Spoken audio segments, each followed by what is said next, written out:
إن الحمد لله نحمده ونستعينه ونستغفره ونعوذ بالله من شرور أنفسنا وسيئات أعمالنا من يهده الله فلا مضل له ومن يضلل فلا هادي له أشهد أن لا إله إلا الله وحده لا شريك له وأشهد أن محمدا عبده ورسوله اللهم صل وسلم وبارك على محمد وعلى آله وصحبه والتابعين وتابع التابعين لهم بإحسان إلى يوم الدين أما بعد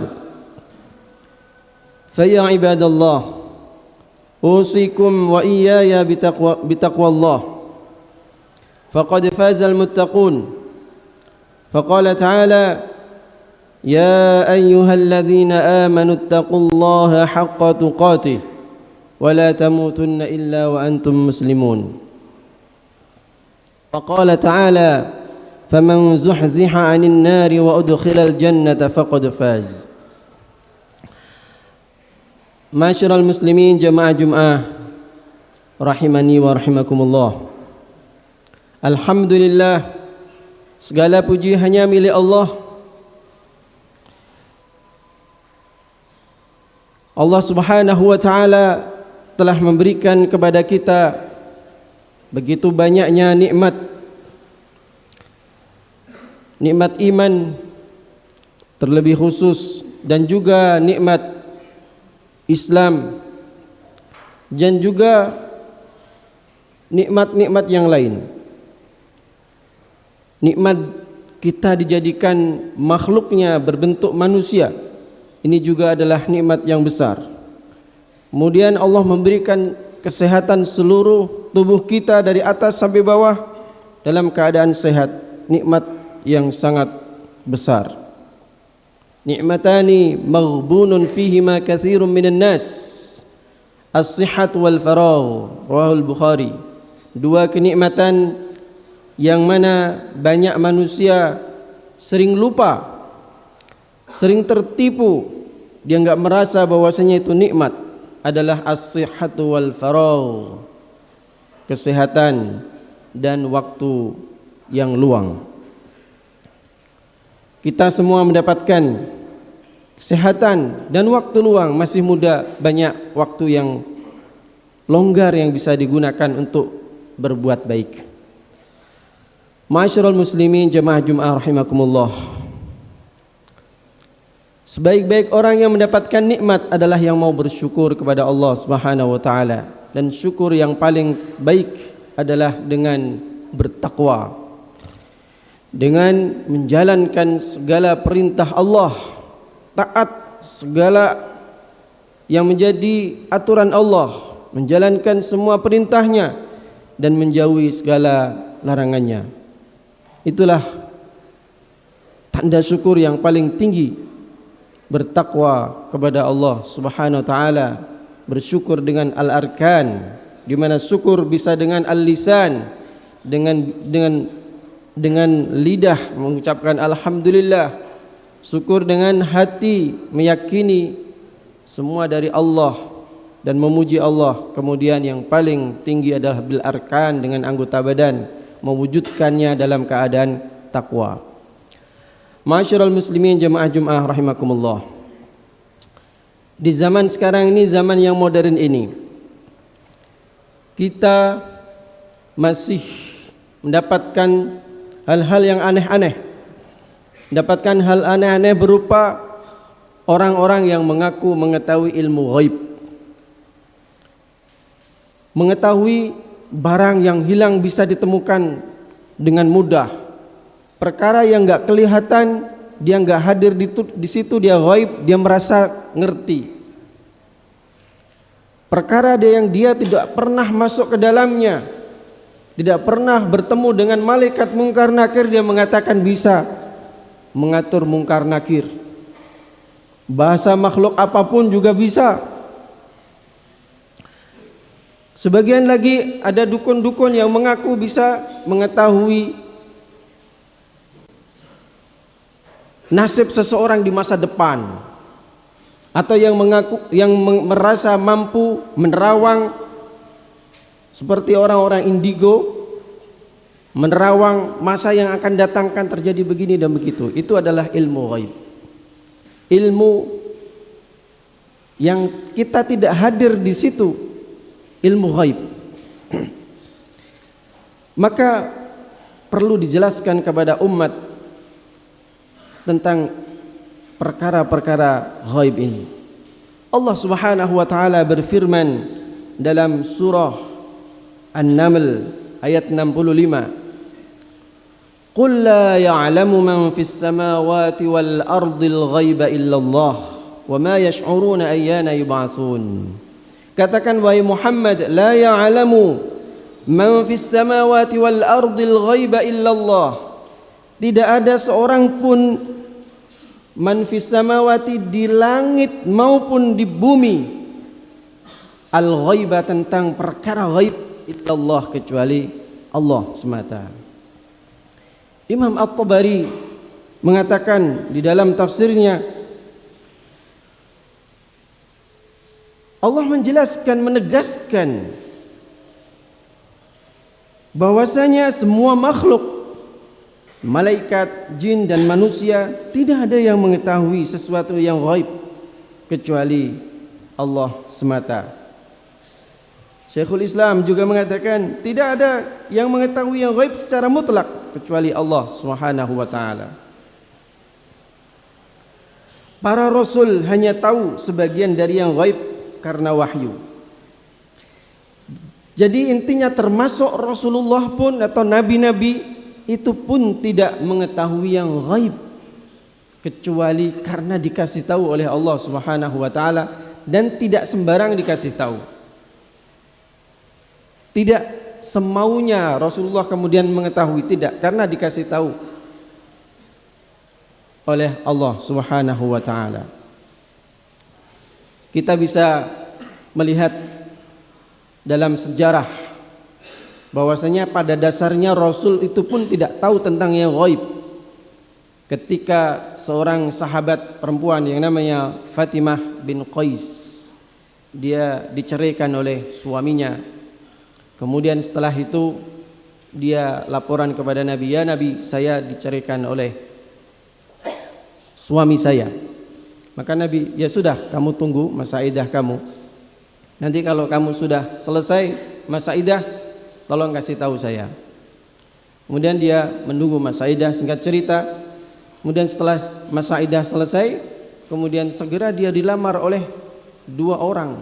Yang satu namanya Abu Jahm, yang kedua adalah Muawiyah bin Abi Sufyan bin Abi Sufyan. Maka kemudian Fatimah binti Qais datang kepada Nabi, "Ya Nabi, saya telah masa iddah saya sudah selesai dan segera saya dilamar oleh dua orang. Ada yang datang kepada saya, satu Abu Jahm, kemudian dua Muawiyah bin Abi Sufyan. Mana yang saya pilih ya Rasulullah?" Maka Nabi SAW mengatakan, "Wahai Fatimah, Abu Jahm adalah orang yang keras, yang beliau mengatakan dia tidak pernah meletakkan tongkatnya." Ini bahasa kiasan yang artinya bahwasanya Abu Jahm adalah orang yang temperamental, orang yang sifatnya keras. "Saya khawatir kamu mendapatkan KDRT." Kemudian kalau yang kedua Muawiyah, "Wa amma Muawiyah fasu'luq la malalahu." Kalau Muawiyah itu adalah su'luq, botak. Tapi botak di sini dalam arti diteruskan kata-katanya la malalahu, tidak ada harta. Dia miskin banget. Dia baru masuk Islam dan dia tidak punya apa-apa. Dia masih miskin. Jadi saya khawatir kalau kamu dengannya nanti kamu nggak sabar. Maka saya sarankan, angkihi Usama bin Zaid. Kamu nikahlah saja dengan Usama bin Zaid. Kemudian singkat cerita, nikahlah Fatimah ini justru dengan Usamah yang tidak melamarnya, Nabi yang akhirnya menyatukan mereka. Maka nikahlah dengan Usamah bin Zaid dan akhirnya menjadi nikah yang penuh barokah. Para jamaah sekalian yang dimuliakan oleh Allah, yang menjadi saksi pendalilan di sini adalah ketika Nabi mengatakan Muawiyah adalah su'luq, orang yang tidak punya harta, la mala lahu. Berserang berapa tahun kemudian Muawiyah kemudian ketika Nabi sudah meninggal, Muawiyah kemudian diangkat menjadi gubernur oleh Umar bin Khattab di Syam, Syria, daerah Syam, Palestina, Syria, Lebanon, antara itu. Kemudian pada waktu setelah Utsman bin Affan, setelah Ali bin Abi Thalib, dia menjadi khalifah, jadi orang yang kaya, menjadi orang nomor satu di antara kaum muslimin, khalifah, pemimpin orang Islam, istananya megah, harta berlimpah. Tapi Nabi mengatakan fasu'luq, dia orang miskin.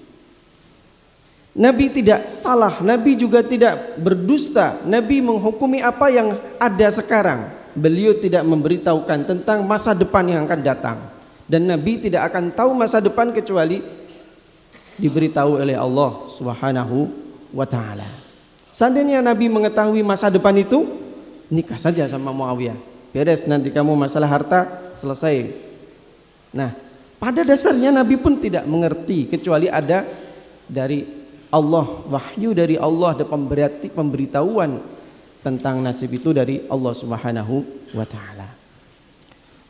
Para jemaah sekalian dimuliakan oleh Allah Subhanahu wa ta'ala. Begitu juga kisah tentang Aisyah radhiyallahu anha ketika dituduh telah berselingkuh dengan seorang sahabat yang bernama Safwan bin Mu'attal. Ketika suatu saat beliau melakukan peperangan kepada orang Yahudi, kemudian keluar dari Madinah, kemudian singkat cerita selesai, kemudian pulang. Waktu pulang kemudian istirahat di suatu tempat di padang pasir itu. Kemudian Aisyah keluar untuk BAB atau BAK. Kemudian orang-orang mengiranya beliau sudah ada di atas unta, karena ada hudaj, ada namanya sekedupnya itu, dikira ada di situ, padahal Aisyah ada di luar. Maka berangkatlah pasukan pulang. Nah, ditinggallah Aisyah radhiyallahu anha sendirian di padang pasir yang tidak ada siapa-siapa. Sedangkan Nabi terus sampai Madinah. Kemudian Aisyah balik, sudah nggak ada siapa-siapa. Maka dia kemudian menunggu di situ dan tidak ada yang kembali. Pasukan nggak ada yang kembali, sendirian. Tiba-tiba datanglah Safwan bin Mu'attal dari belakang, dan dia mana juga ketinggalan, akhirnya ketemu dengan Aisyah. Kemudian dia tidak melakukan apa-apa, innalillahi wa inna ilaihi raji'un. Kemudian persilahkan naik untanya Safwan bin Mu'attal. Kemudian Safwan kemudian maju ke depan, berjalan sendiri, sedangkan Aisyah naik di atas. Sampailah di Madinah. Sampai di Madinah, datang berdua dengan Safwan bin Mu'attal, maka langsung orang-orang munafik mengeluarkan isu Aisyah telah selingkuh dengan Safwan bin Mu'attal. Maka isu yang besar dihadapi Rasulullah sallallahu alaihi wasallam. Kemudian Nabi pun husnuzon, yakin bahwasanya Aisyah tidak melakukan apa-apa, tapi tidak menutup kemungkinan.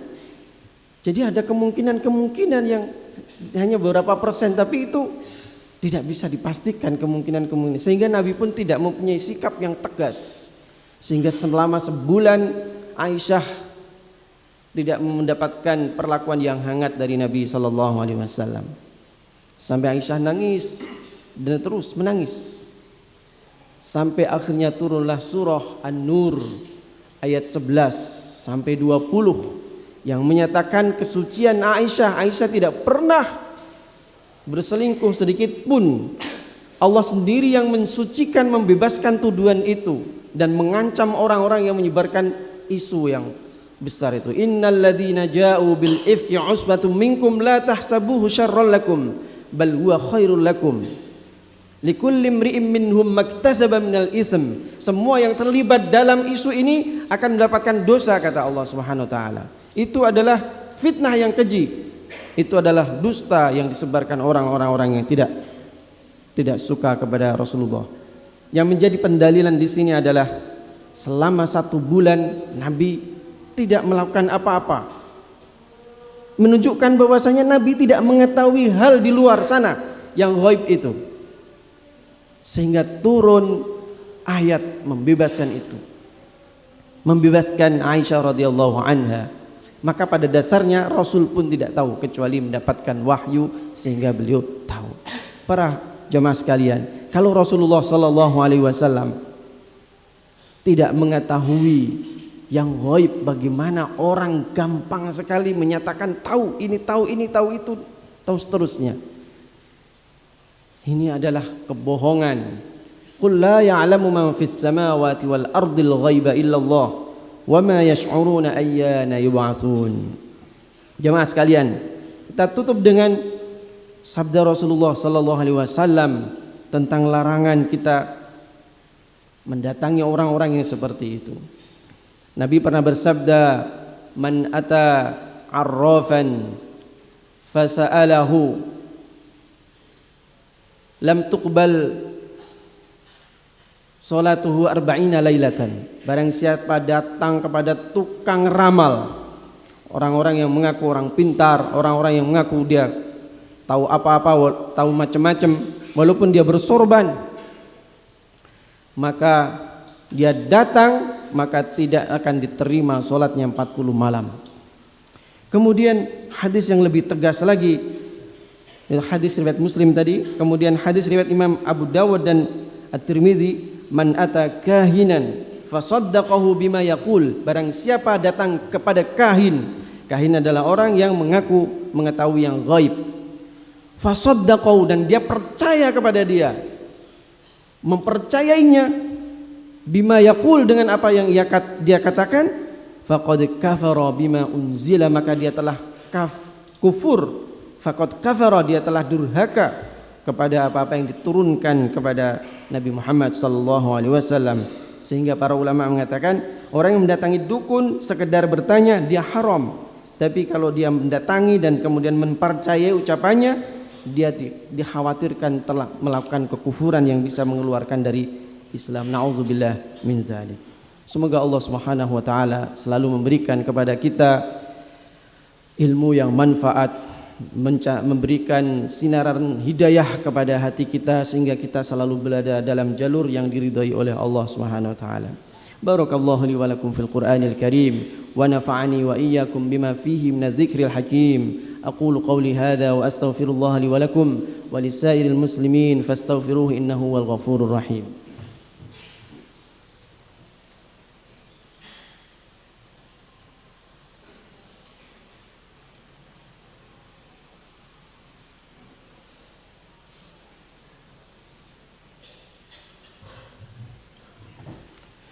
الحمد لله رب العالمين والعاقبة للمتقين فلا عدوان إلا على الظالمين. أشهد أن لا إله إلا الله رب العرش العظيم وأشهد أن محمدا عبده ورسوله المبعوث رحمة للعالمين. اللهم صل على محمد وعلى آله وصحبه أجمعين. أما بعد، فيا عباد الله أوصيكم ونفسي بتقوى الله، فقد قال تعالى في كتاب الكريم: يا أيها الذين آمنوا اتقوا الله وقولوا قولا سديدا يصلح لكم أعمالكم ويغفر لكم ذنوبكم ومن يطع الله ورسوله فقد فاز فوزا عظيما. ثم قال الله تعالى: إن الله وملائكته يصلون على النبي يا أيها الذين آمنوا صلوا عليه وسلموا تسليما. اللهم صل على محمد وعلى آل محمد كما صليت على إبراهيم وعلى آل إبراهيم وبارك على محمد وعلى آل محمد كما باركت على إبراهيم وعلى آل إبراهيم إنك حميد مجيد. اللهم اغفر للمؤمنين والمؤمنات والمسلمين والمسلمات الأحياء منهم والأموات إنك سميع قريب مجيب الدعوات ويا قاضي الحاجات. اللهم إنا نسألك علما نافعا وعملا متقبلا ورزقا حلالا طيبا. اللهم انفعنا بما علمتنا وعلمنا علما ينفعنا. اللهم يا حي يا قيوم برحمتك نستغيث أصلح لنا شأننا كله ولا تكلنا إلى أنفسنا طرفة عين. اللهم جنبنا الفواحش ما ظهر منها وما بطن اللهم أخرجنا من الظلمات إلى النور اللهم حبب إلينا الإيمان وزينه في قلوبنا وكره إلينا الكفر والفسوق والعصيان واجعلنا من الراشدين ربنا آتنا في الدنيا حسنة وفي الآخرة حسنة وقنا عذاب النار وصلى الله على نبينا محمد وعلى آله وصحبه وسلم وآخر دعوانا أن الحمد لله رب العالمين.